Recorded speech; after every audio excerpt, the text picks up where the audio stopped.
Venezuela, ALBA TCP urges the left movements of the world to offer a united path to confront imperialism that seeks to prolong its domination and permanence. During this second day, the meeting is focused on hyper-imperialism and the deepening of a world social alternative.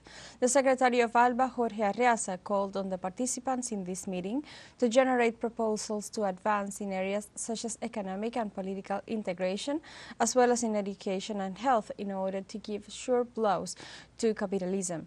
Arriaza urged the leftist movements to agree on concrete actions in the field and took as references the cases of imperialist control in Argentina and the support to Israel to attack Palestine.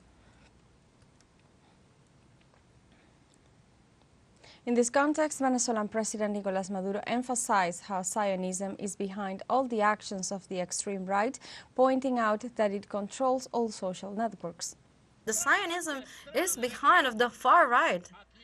Here in Venezuela are behind from the last name, from the Machado, from Capriles.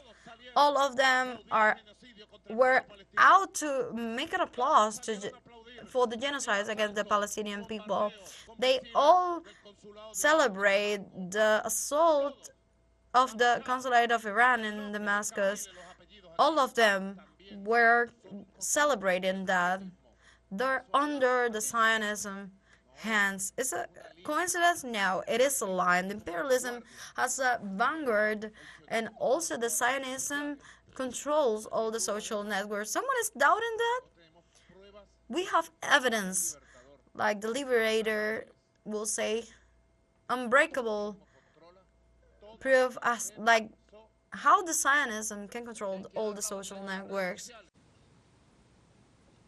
Likewise, political scientist Atilio Boron emphasized that Western actions are executed without being judged due to the dissatisfaction that has settled in the citizenry with previous governments.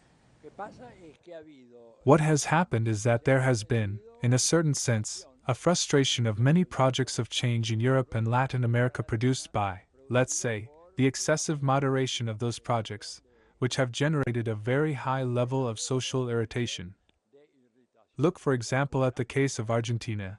You cannot understand Milei apart from what has been the frustration of the last 8 years. First, with Macri, then with Alberto Fernandez, there is a reaction that also has to do with the general crisis of capitalism, because in Europe, capitalism is not providing the answer it gave after the Second World War, and this is the basis of this feeling of fury, hatred, revenge, aggravated in the European case by the issue of large migrations that have changed the cultural and demographic physiognomy of Europe.